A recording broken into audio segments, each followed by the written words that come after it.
Hi everyone, thank you for joining this session. My name is Diego Braga and I'm the CTO and co-founder of Krateo, which is a product company based in Italy that develops Krateo Platform Ops, which is an internal developer platform that has also within its capabilities automation of the entire toolchain of the data center and a FinOps module that is able to tackle down costs or whatever resource is managed by Krateo itself. So the aim of this talk today is to give you a different perspective on the daily routine of a data scientist. I took the MLflow example for this talk where we do know what MLflow does.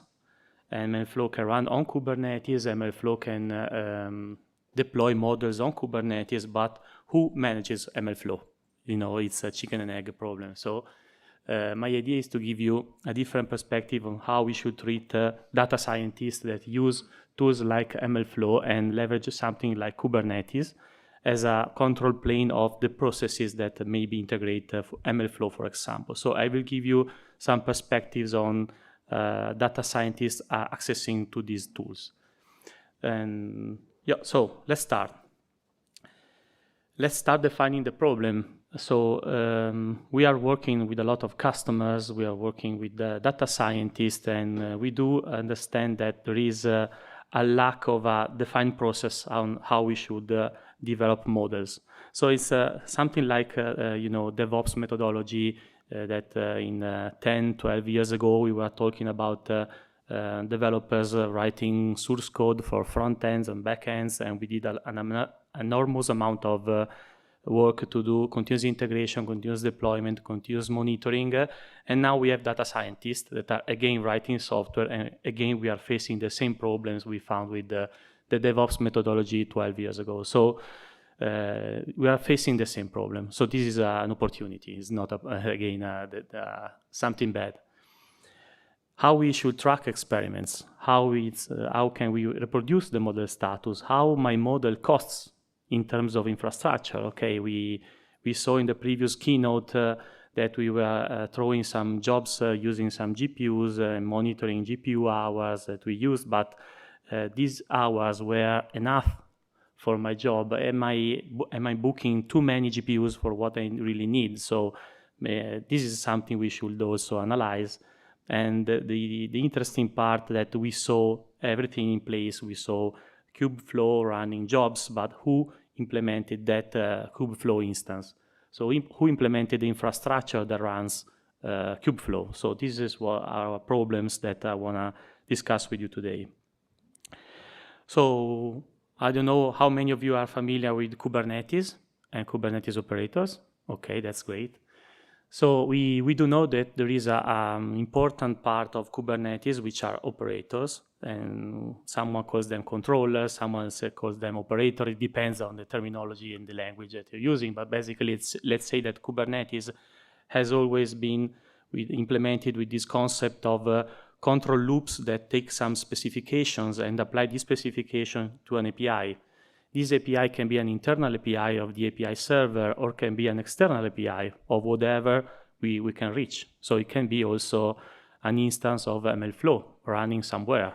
Okay, so we can use Kubernetes to orchestrate something that is outside Kubernetes. And this is a great way to converge all the IT department together. And let's say, okay, our Kubernetes infrastructure can be our control plane of whatever process we want to automate within our company.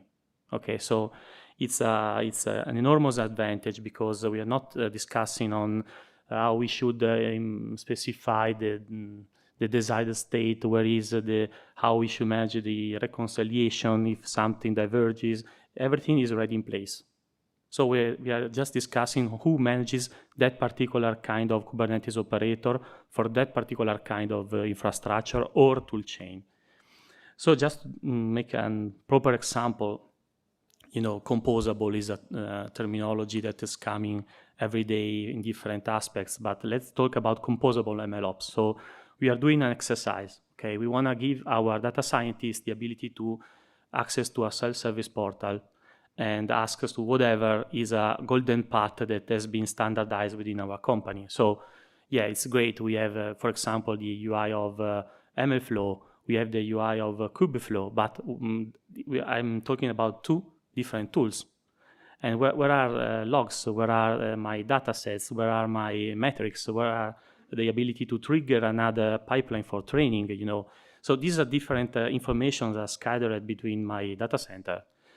And as a platform team, platform engineer, I wanna converge to these different tools to a same process. So I wanna publish this automation in a, let's say, in a self-service manner. And we would like to, you know, go back to the DevOps methodology that were saying, okay, let's build up composable, auto-consistent pieces of application, you know, a 12-factor app. We can do the same with the automation for infrastructure, automation for MLOps processes. So we can define what is a process definition is an Helm chart with the custom resources for different Kubernetes operators. We have a reconciliation by design. So let's say if my infrastructure for MLOps has been implemented through Kubernetes operators and something happens in my infrastructure, then the related Kubernetes operators will find this diverging actual state and trying to revert this actual state to the desired state. So my entire data center, my entire processes are reconciling every reconciliation loop, you know. So this is a great advantage. I talk with a lot of HPC engineers, and a lot of them told me, yeah, sometimes, you know, during a training pipeline, some nodes go down and we need to go back and start again the training job, and it's difficult to find how to make this every day. So there is another way to do it, and I'm here to bring you some new perspectives about that. So composable MLOps means that I'm a platform engineer. I'm responsible to collect all the atomic pieces of automation that my IT department is managing. And these atomic pieces of automations are Kubernetes operators. And a lot of Kubernetes operators are already available out there. Okay, so Google has Google Config Connector, AWS has a lot of Kubernetes controllers, Azure has Azure Provider, and so let's say some years ago, you will tell me, Diego, you are maybe wrong on that, okay? But today, at least AWS, Azure, and GCP have their own maintained Kubernetes controllers. So this is a great message, I think. We are converging, okay? And so we have already Kubernetes in place for orchestrating pods, you know, front ends, back ends, but our Kubernetes cluster can be also the orchestrator for the entire tool chain of my entire data center. Composable MLOps means let's take single pieces of automation that my DBAs are managing, my security team is managing, my network team is managing. Let's collect them together and compose them to build up a more abstract layer to offer this process to our data scientists, okay? And another interesting thing is that when I discuss about this proposition with the HPC engineers, like they are like getting lost in what I'm saying. So let's say, who is implementing this automation? Okay, let's try to figure out to the people working in my IT department what they should offer to this proposition. So platform engineers are here to implement this automation. Automation is difficult, automation is complex. There are a lot of tools out there, and we do know that maybe there is a huge, big vendor with a great solution, and tomorrow another big vendor buys the previous vendor. So what is my strategy in 3 years? Okay. The data scientist should access to this self-service portal. So when I'm talking with the data scientist, they tell me, okay, I have this job, I connect to this node via SSH, I launch this job, say, okay, what's wrong with that? We need to offer a more, let's say, UI-driven deployment, okay? And collect all the information that data scientist needs within the same portal that triggered the process that was requested in first place. And the third part is FinOps engineer, this new figure that is emerging, maybe not with this terminology, but it is emerging, that is trying to tackle down costs of the infrastructure. Okay, we heard previously there is an enormous amount of infrastructure being deployed for AI, but Are we sure that we are using this infrastructure in the best possible way? Are we sure that maybe we don't need so much accuracy in our models, but maybe we can save some CO2, which is important from a sustainability perspective. So these three personas are working together to build up what I say an internal developer platform for data scientists, okay? And what I said is this is an interesting use case. We wrote a paper on that where maybe I need some infrastructure to do some training, of a model.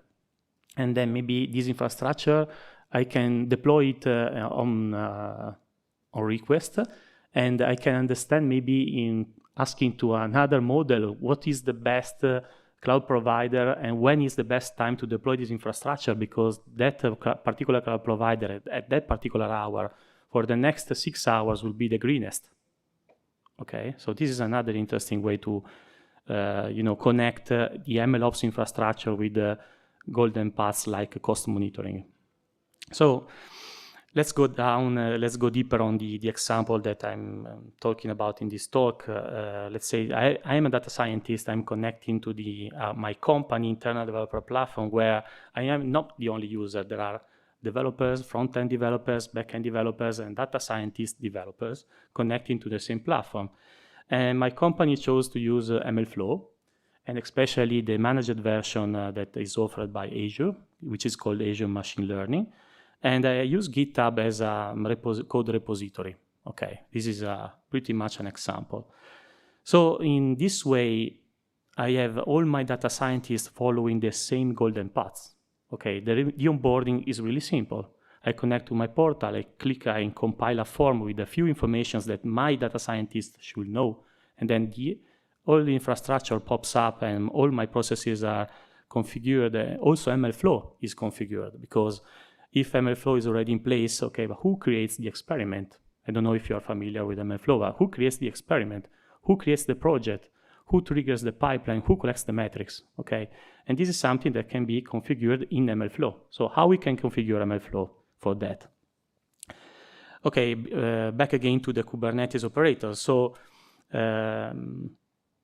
let's say that different parts of my toolchain can be managed by Kubernetes operators. So I can collect these different Kubernetes operators as a common developer should do. So with the Helm charts, okay?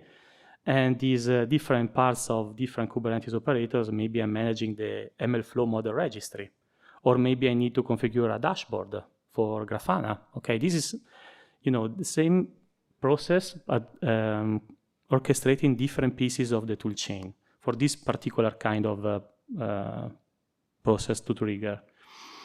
When we faced this challenge, we said, okay, there is no Kubernetes operator for MLflow. Okay, so MLflow can be deployed on Kubernetes, but nothing configures MLflow in a cloud-native way. In a cloud-native way, I mean, there are no ways to configure MLflow using a Kubernetes operators, because at least until yesterday, there was no Kubernetes controller available out there. So what is this a red flag, or is this an opportunity? Okay, in our opinion, it's a big opportunity. So how can I create this Kubernetes controller that configures all the MLflow internal resources? I can write it. So if I have all the knowledge to do it, I can write it on my own. Or we have recently open sourced a project that taken the Open API, let's say the Swagger of the product, can generate automatically a Kubernetes operator. So these slides are attached to SCAD. So if you want to download them, and this is the link for this repository. So we were able to take these MLflow REST APIs and generate a Kubernetes controller. Simple as that.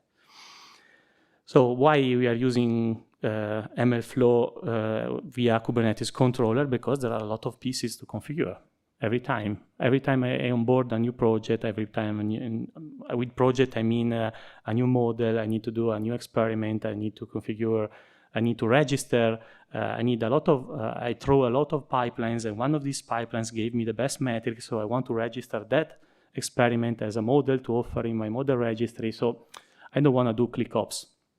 I don't want to do UI ops. Okay, I want to do something that is integrated. So as a platform engineer, I step up and I say, okay, now I can manage all the different resources that are within MLflow, as an example. So this is a snippet of the official web page of MLflow for the REST APIs. So I did this experiment with my colleagues, and I said, okay, what should be the best way to scaffold MLflow in first place? Okay, I need to configure MLflow to host a new project. Okay, what are the different moving pieces? We need to create a new repository on GitHub. We need maybe on this newly created GitHub repository, we need to clone a template from another GitHub repository, change something, and push this modification to the new created GitHub repository. And then I need to create a new MLflow project. And then I want to create already the experiment to host a first run of the pipeline. Okay, this is something that as a data scientist, I think it will be really useful. Everything pop-ups and is automatically configured. And the interesting part is that the last, where you see the MLflow run composition on the top right is actually another composition. Okay, because when I was discussing with my colleagues, I said, okay, it will be interesting to do a first run immediately. So I can show to my data scientist where this first run has been running, what were the first metrics that we collected. So every part of the tool chain is already, at least we did already one run of an experiment. So running an experiment means other different steps. So we need to configure a run in MLflow. We need to actually throw this, launch this pipeline, and then we need to collect metrics. Metrics are another resource in MLflow, okay, based on REST APIs. So I was discussing with my colleagues, these last three steps should be composed together and create an abstraction layer, which is a composition in our terminology. And this composition can be used in another composition that does the first scaffolding. Okay, so this is I hope that I've been clear enough, but later on, maybe if you have some questions, I'm more than happy to answer to them. So this is the platform engineer view, and this is an example of our portal where this process is published within the portal, and then the data scientist sees a common, form to compile. Okay, I don't want my data scientist to get lost. I don't want my data scientist to open 12 tickets to start working. Okay, I don't want to make calls, I don't want to send emails, I want everything in place, okay? And this form is automatically generated from the Helm chart that was collecting my single pieces of the process. And this is just an example. You can really configure whatever you need. Where is my experiment running? Where is my workflow on GitHub that was running the first run? Everything is back again collected within the portal. So we think that is a huge advantage to collect all the different informations in the onboarding phase of, for example, of a data scientist. Or at least, let's say, okay, what is the list of the runs of my MLflow project? So they are here. This is the first run that we triggered automatically. And this, when we showed this to some data scientists, the feedback was great. Okay, say, wait, okay, great. I have already a pipeline that was running. I see already some metrics. I see the run ID. This is really interesting. So if I see this page with you, I really don't know if there is below MLflow managed or not, if it's on AWS with SageMaker or whatever. I see the information that I need. So, but this is, again, an example, an exercise that we did. And I told you why we build up this composition for running a pipeline, because this is another process that can be triggered different times. And we use this process within the scaffolding process, okay? So there is an API to configure a run in MLflow, which actually doesn't really triggers a run somewhere. So we configure the GitHub workflow to trigger this workflow, and then we are already connecting metrics to the run that we are configuring. So these are three different parts of a process. And again, this composition builds up a new form. So if I want to launch a new run, okay, everything is already available out there. I can change maybe some parameters if I want my data scientist to change them. And the last part is the registration of the model. I did a lot of experiments. Some metrics are fine for me. Then that particular run, I want to store it in my model registry. And this is another process to automate, So I don't want my data scientist to go into the experiment list and click on the experiment, publish to the model registry, etc. I want to give this experience through the portal. Okay, so as a platform engineer, I automated this part, and then again, a new form pops up in my portal. And so why I'm showing you this? Because we faced a lot of data scientists wondering why we do need this approach, why we do need to access to a portal to do our daily job, because we need golden paths. Okay, we don't want to solve again the problem we solved 12 years ago. We want to use the same approach of golden paths, standardization, automation. We want to hide the complexity of the below tool chain. And especially if at a certain point something changes in my infrastructure, my experiment gets lost, my database is broken, my whatever, my network rule is lost. The same automation that deployed in the first place my resources are again reverting back this infrastructure to the desired state. So again, this is, in our opinion, is really a step-changing approach. So as we are finishing our time, I would like to give you 4 takeaways. So we call them MLOps processes. There are a lot of steps that are involved, and we should think there is a way to use this Kubernetes cloud-native approach to orchestrate the MLOps process. And I showed you 3 different processes: a scaffolding process, which is the onboarding of a new project; the run process, which involves 3 different steps; and also the registration process is another process to automate. And we did this never connecting to MLflow, but using Kubernetes operators. Data scientists are new kind of developers. I do know that is something weird to tell, but data scientists are developers. They are writing code, they need data, they need to version their code, they need pipelines. So as we solved the problem of golden paths, we can use golden paths also for data scientists, and we should really do that once we are still in time to do that, in my opinion. Cost allocation of models. We are doing a lot of enormous amount of work to tackle down costs. I get a lot of questions about can your platform tell me how many GPU hours I used, and if there is a reservation and there is an utilization. So can you suggest me if I need to tackle down my reservations, because I don't really need that. Okay, so this is an important part. And MLflow is a part of the MLOps process. We use it since there is a broader adoption of this tool. And we are not really experts of MLflow, but we are experts on platform engineering and automation of processes.